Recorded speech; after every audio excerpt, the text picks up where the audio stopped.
A god drenched in blood, a warrior feared by immortals, a man who once believed that rage was the only language worth speaking. For years, his life was a trail of ash and vengeance. Gods fell, worlds burned, and still the silence inside him screamed louder than any battlefield. But then, something changed. The blades stopped swinging. The screams faded, and in that void, a single whisper took its place.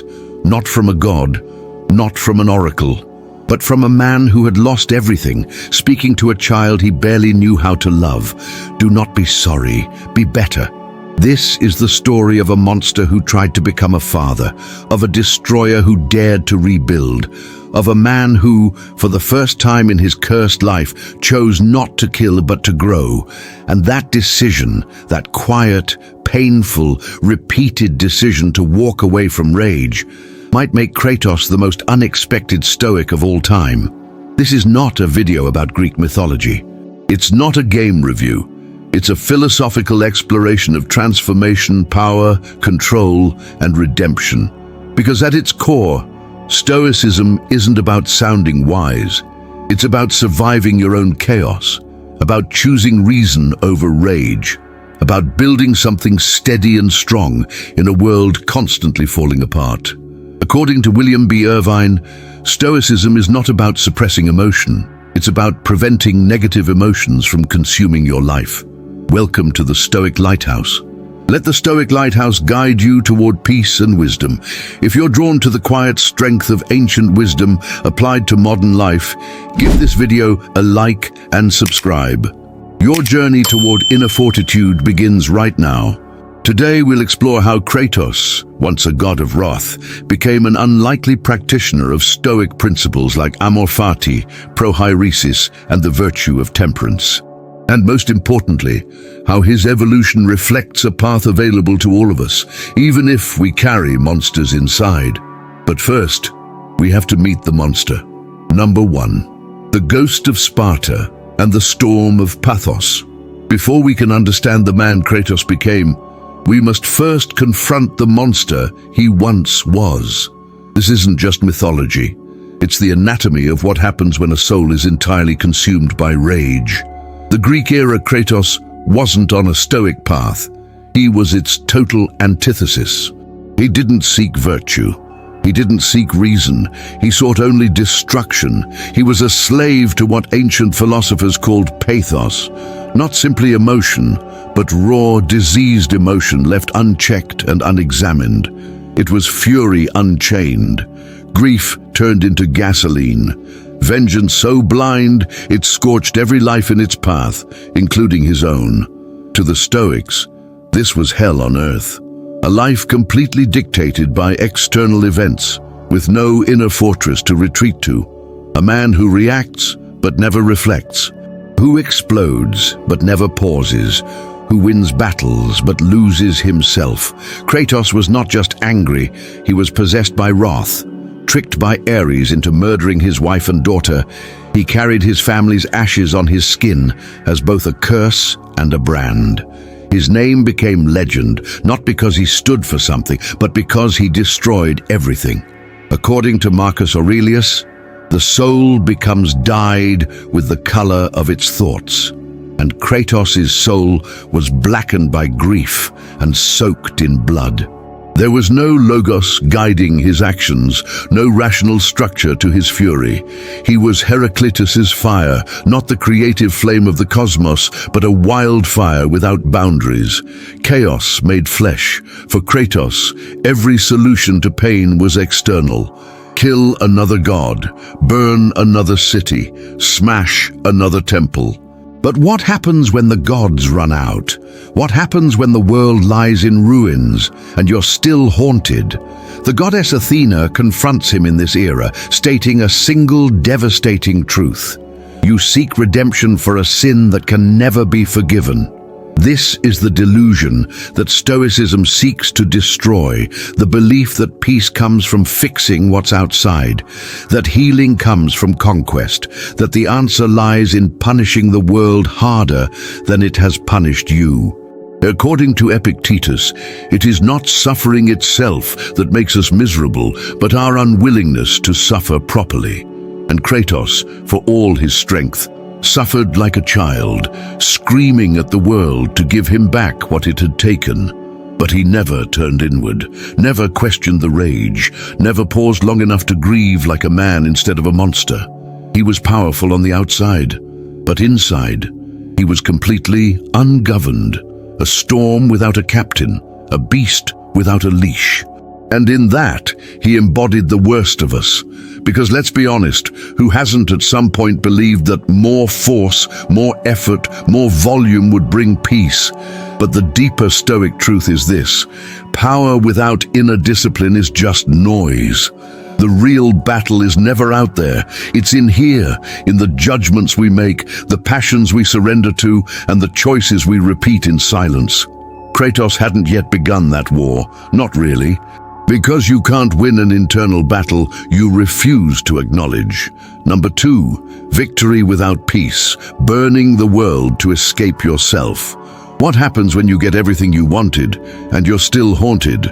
Kratos achieved the unthinkable. He tore down Olympus, slaughtered every god who wronged him, Poseidon, Hades, Hercules, even Zeus, his own father.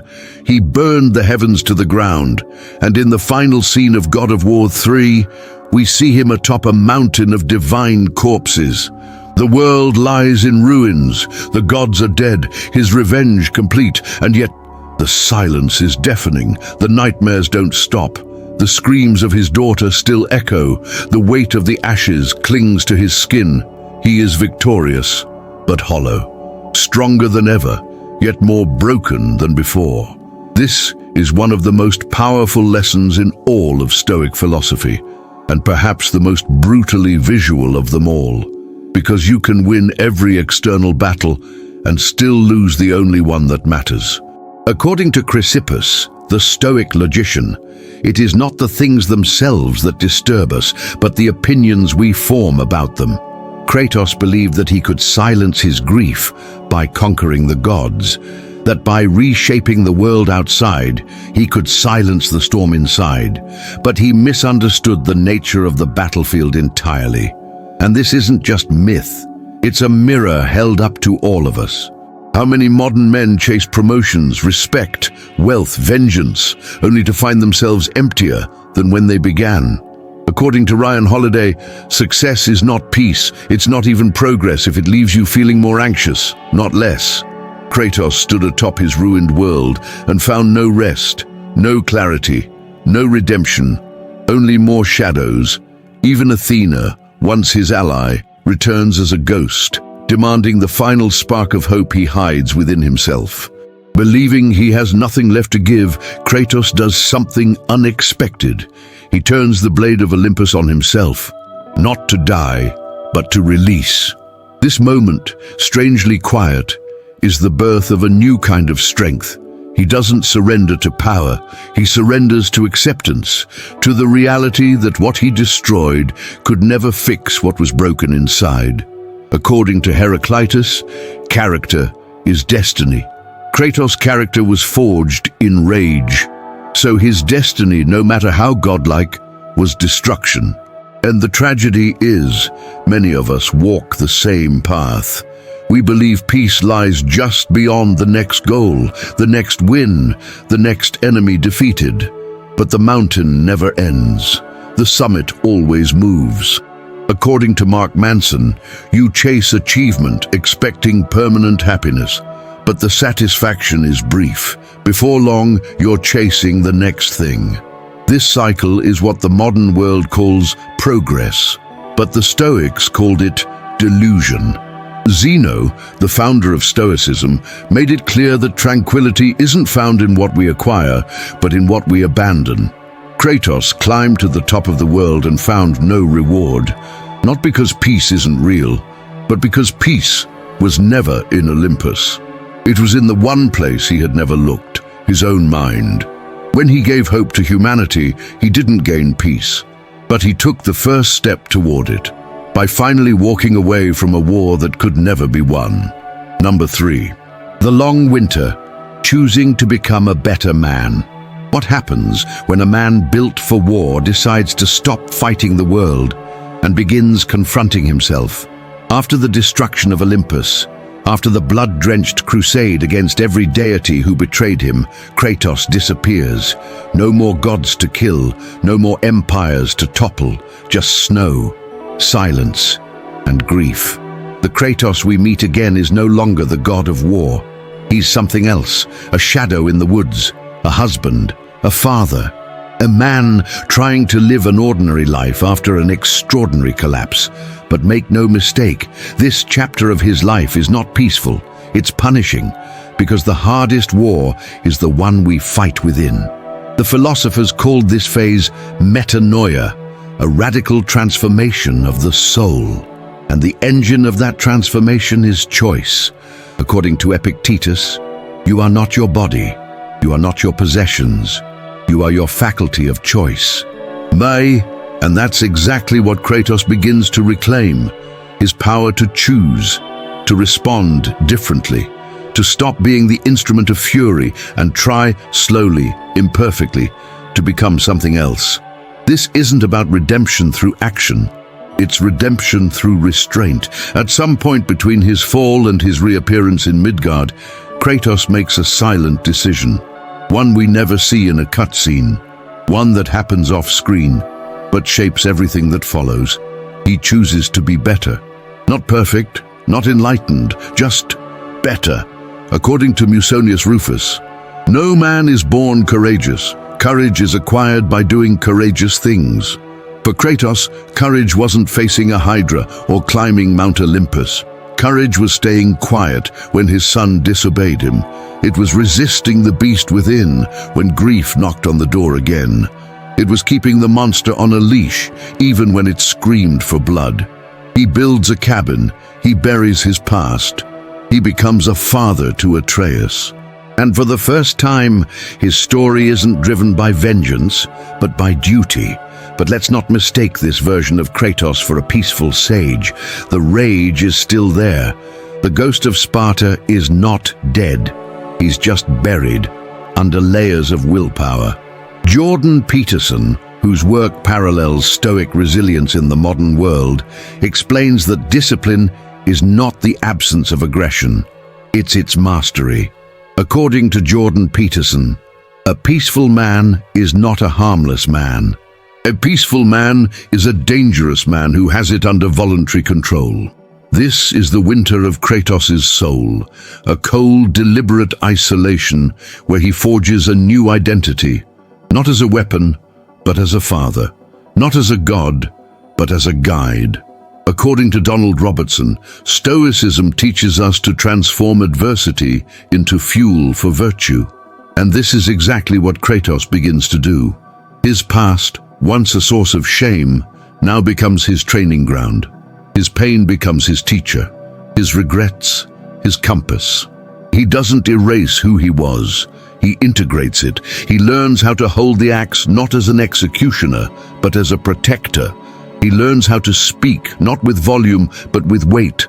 And most importantly, he learns to pause, to choose stillness, to breathe before reacting, to walk away from the person he used to be, one step at a time.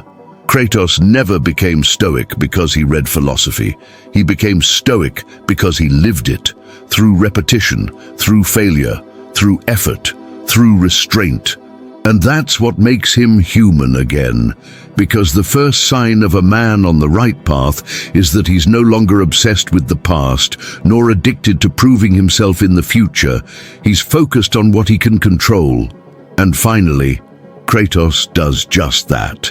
Number 4, control yourself, the daily battle for temperance. From the moment Kratos steps into the Norse saga, one command echoes again and again. Control it.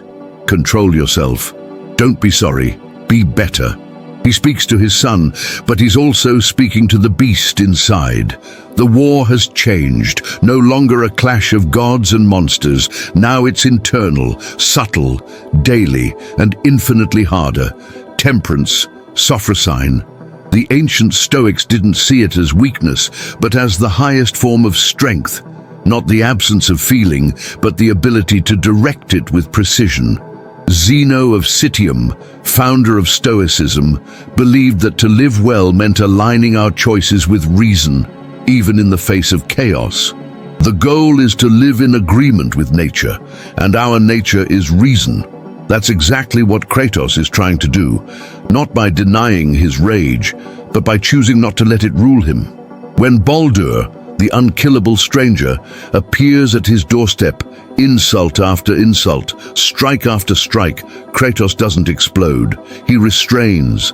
The fury trembles in his fists, but it doesn't escape. This is the Kratos who breathes first. Not because he's passive, but because he knows what unchained rage costs. Marcus Aurelius once reflected on this same internal battle. You have power over your mind, not outside events. Realize this, and you will find strength. That's the war Kratos is now fighting. Every moment, he's no longer just a warrior, he's a father, a flawed, haunted man trying to teach a boy to be better without passing on the very darkness he's spent a lifetime trying to contain. But the boy is a mirror.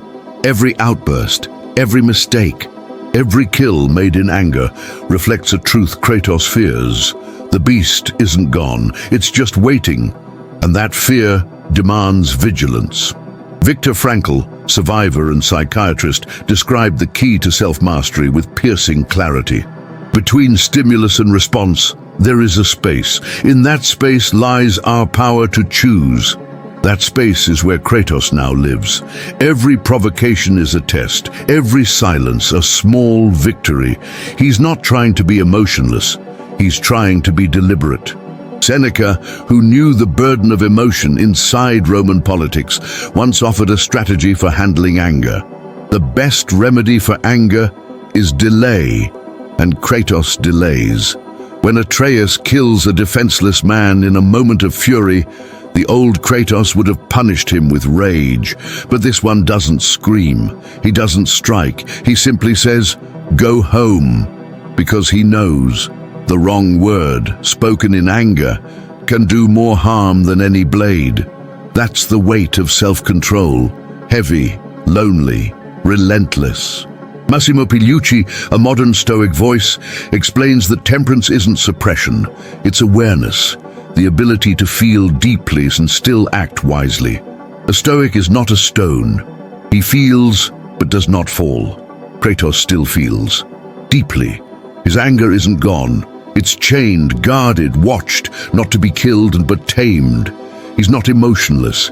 He's awake, and that's what makes this stage of his life the most courageous of all. Because anyone can lash out. But it takes a lifetime of discipline to hold the line, not against enemies, but against yourself. Number 5, the weight of the axe, carrying the burden of duty. In the Greek saga, Kratos moved for one reason: vengeance. He killed for revenge, fought for revenge, lived for revenge. Every action was about what had been done to him and what he would do back. But in the Norse realm, everything changes. He's no longer guided by what he wants. He's guided by what he must do. The journey he begins is not about conquest. It's about a promise, the final wish of his wife, to scatter her ashes from the highest peak in all the realms. And as he takes that first step with Atreus by his side, Kratos isn't chasing gods. He's fulfilling a vow. This is the transformation Stoicism demands, a life no longer ruled by personal appetite, but anchored in purpose. The Romans called this officium, duty, the sacred obligation to act rightly, regardless of feeling. Marcus Aurelius opened his meditations each day by reminding himself of this exact principle. At dawn, when you struggle to get out of bed, remind yourself, I must go to work, as a human being. Duty over comfort, responsibility over mood, purpose over preference. Kratos no longer lifts his axe out of fury. He lifts it out of responsibility, not to dominate, but to defend, not to punish, but to protect. The Leviathan axe is more than a weapon. It's a symbol of restraint, of control. of weight carried not for glory, but for someone else. This is the burden of the good man, not to escape suffering, but to shoulder it so others don't have to. Musonius Rufus, teacher of Epictetus and advocate for practical virtue, once argued that philosophy isn't about theory, it's about behavior. A man should live so that his actions show he is fulfilling his duty to others. That's exactly what Kratos does, quietly, imperfectly, every day. He doesn't speak in moral philosophy. He speaks by chopping wood, teaching his son, resisting old habits, enduring what must be endured. And as his journey unfolds, we watch that sense of duty expand. What began as a promise to his wife becomes a mission to raise Atreus right. And as Atreus is drawn into the wider conflicts of the Nine Realms, Kratos is pulled with him, not by ego, but by the natural consequence of responsibility. He begins to serve something larger than himself. This echoes Cicero, who tied duty not only to family, but to society as a whole. The whole duty of man consists in the constant endeavor to do what is right. Kratos may not speak of virtue, but he enacts it. His restraint becomes a lesson. His silence becomes leadership. His discipline becomes protection. Jordan Peterson often challenges modern men to embrace duty not as burden, but as salvation. To him, the path forward is not freedom from responsibility, but immersion in it. Happiness is a shallow goal. What you need is meaning, and meaning comes from carrying the heaviest load you can bear. That's what Kratos is doing, not seeking peace, not chasing redemption, but carrying his load, the axe, the boy, the past, with as much control and dignity as he can muster. William B. Irvine takes this idea one step further in the modern Stoic lens. The Stoic path is not one of escape. It is one of endurance, of staying in the game with integrity. Kratos is in the game, reluctantly, quietly, but fully present. And though he no longer seeks a throne or a title, in his every quiet act of duty, he becomes something far greater than a god. He becomes a man of virtue, forged not by ease, but by the weight he chooses to carry. Number 6. We are what we choose, rewriting the script of fate. In the Norse saga, fate isn't just a theme, it's a prison. Prophecies are everywhere. The Norns, the giants, the runes etched into walls and bones. Everyone is trying to read the future, and most are trying to escape it. Even Odin, the All-Father, with all his power, is terrified. He manipulates, lies, kills, not to control others, but to try and rewrite the end of his own story. And yet, in the center of this world built on destiny, walks a man who refuses to obey it. Kratos, a character forged in blood and prophecy, begins to push back against the narrative, not just of the gods, but of himself.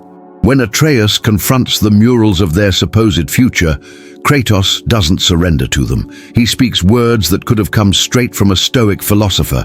We will be the gods we choose to be, not those who have been. This is the turning point. The moment Kratos stops running from who he was and begins walking toward who he might become. The Stoics believed in a universe governed by cause and effect, the Logos. But they also believed in human freedom, not the freedom to control events, but the freedom to choose how we respond to them. Chrysippus, the great Stoic logician, used a metaphor for this very idea. He said that when you roll a cylinder down a slope, the external push is fate, but the fact that it rolls, that's the cylinder's nature. Fate initiates events, but our character completes them. That's what Kratos does. He stops blaming the world. He stops fearing the prophecy. And he begins to choose, moment by moment, who he wants to be. Donald Robertson, in his exploration of Stoicism and cognitive freedom, describes this as the cornerstone of human dignity. The freedom to reason and choose is what makes us moral beings, not slaves to the whims of fate. Kratos is no longer a slave, not to prophecy, not to Olympus, not to the rage in his blood, and yet fate still looms in God of War. Ragnarok, Kratos sees a mural predicting his own death. The image is clear. The symbols, exact, but his response isn't fear. It's defiance, not of reality, but of resignation. That mural becomes a meditation, not a sentence. Ryan Holiday speaks to this mindset often. You don't control what happens, you control what it means. That's what Kratos begins to teach Atreus, that fate isn't a dictator, it's a draft. And that message grows even more powerful when you realize what Kratos used to believe. He once believed he had no choice, that his destiny was violence, that the only way forward was through blood. Now he begins to believe something else, that fate may be written in stone, but stone can be broken. Atreus himself, in a moment of clarity, says, "Maybe we're more than the choices they made for us." And that's the Stoic spark. It's the recognition that identity is not fixed, and neither is destiny. Socrates, when asked if he considered himself Greek or Athenian, responded simply, "I am a citizen of the world." And Kratos, perhaps unknowingly, walks that same path. He no longer fights for Sparta or Olympus or Midgard. He fights to be worthy of the man his son believes he can be. This is what modern Stoics call moral agency, the inner strength to refuse the scripts handed to you and write your own. So Kratos doesn't burn the mural. He doesn't try to erase fate. He just walks forward and chooses. And in that act alone, he becomes free. Number 7. Ashes and acceptance, the practice of Amor Fati. For years, Kratos buried his past, literally.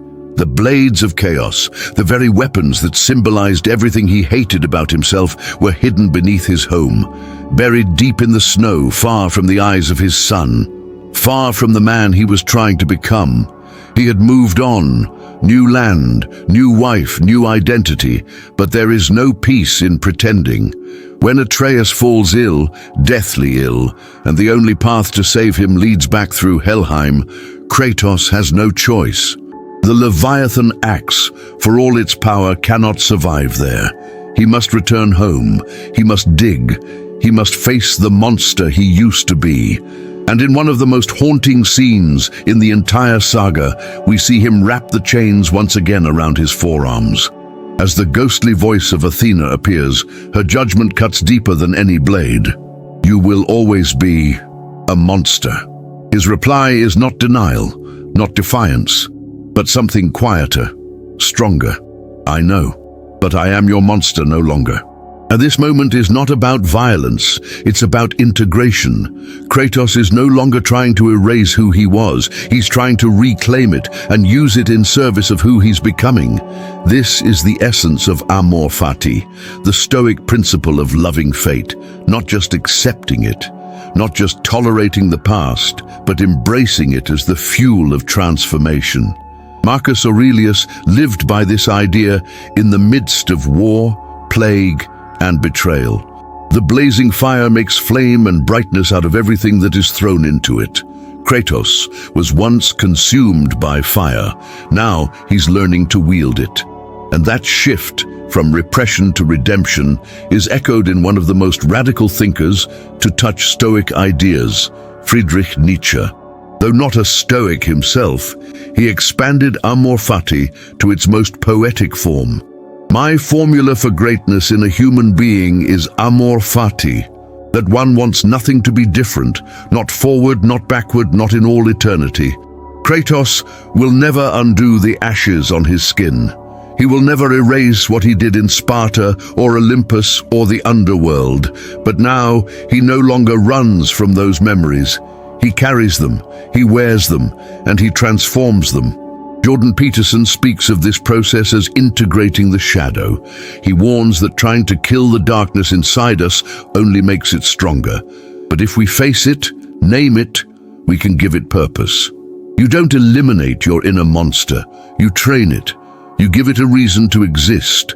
That's exactly what Kratos does when he lifts the blades again. Not to destroy, but to protect.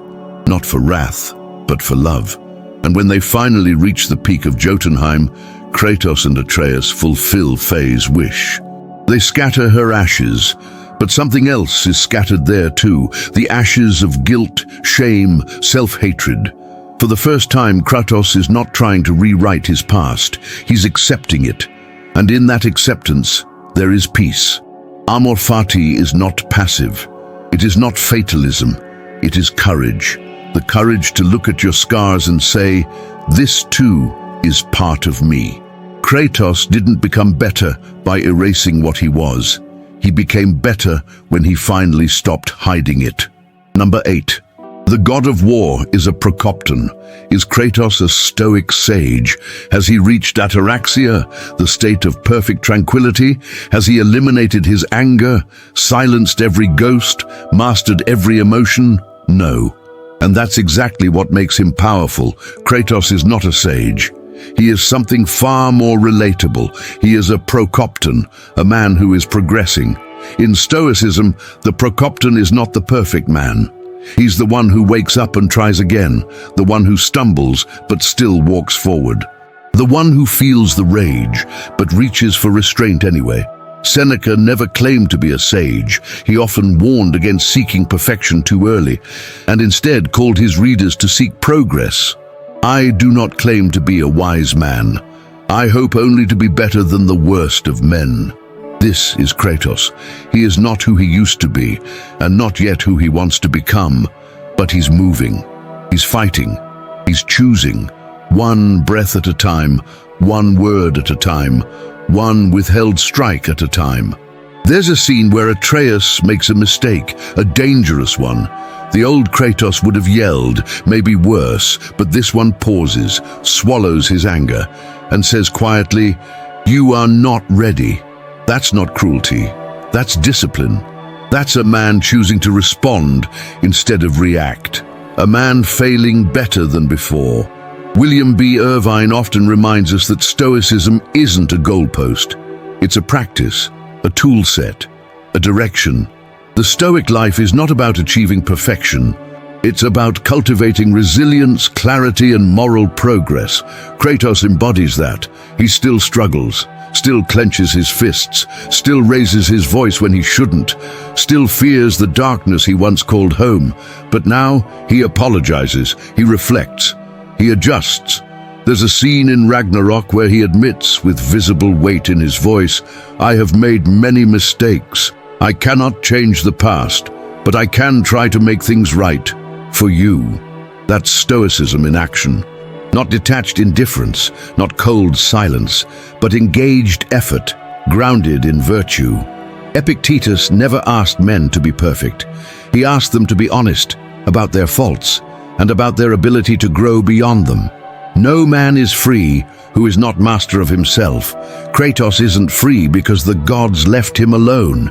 He's free because he took the reins of his mind. And though he still carries the blades, he also carries something greater, a commitment to restraint, to clarity, to duty, to love. This, the Stoics would say, is enough. Not to be finished, thus, but to be on the path, not to be a statue of wisdom, but to be walking toward it, even if the steps are painful. The ghost of Sparta became the father of Atreus, not because he conquered his emotions completely, but because he chose every day to rise above them. Kratos did not earn his peace by winning. He earned it by enduring, not by killing gods, but by restraining himself in front of his son. Not by controlling the world, but by learning to control his mind. Not by rewriting the past, but by walking forward with it on his shoulders, and not letting it define his future. This is the deepest truth of Stoicism.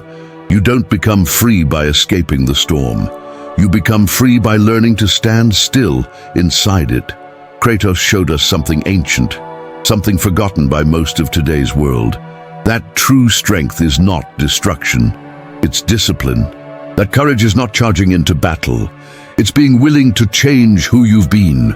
In a world that celebrates domination, Kratos teaches us the power of self-governance. In a culture obsessed with control, he reminds us that control begins within.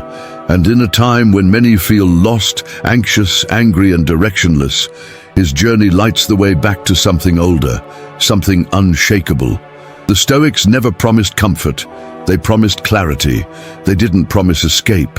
They promised meaning, forged in fire. Kratos didn't find that meaning by abandoning who he was. He found it by confronting it, mastering it, and transforming it into virtue. And that's the invitation for us too. Not to pretend we're sages, but to become Prokoptons, those who walk forward, to live deliberately, to suffer with dignity, to love what is, not because it is easy, but because it is ours. So I ask you now, what part of you still fights against who you've been? What blade are you hiding under the floorboards? And when will you be ready to use it, not in rage, but in service of who you could become? Leave your thoughts in the comments. This isn't just a video, it's a conversation, and your voice is part of it. If this message reached you, like it. If someone in your life is facing their own war within, share it. And if you're on your own Stoic path, subscribe to the Stoic Lighthouse, because we're not done yet. In our next video, we'll cross into another ancient code, one that values honor over comfort, silence over emotion, and views death not as a fear, but as a duty. Two worlds, two philosophies, both demanding discipline, but only one survives in the face of loss. And as you wait for that next chapter, hold this truth close. Waste no more time arguing what a good man should be. Be one. See you in the next video.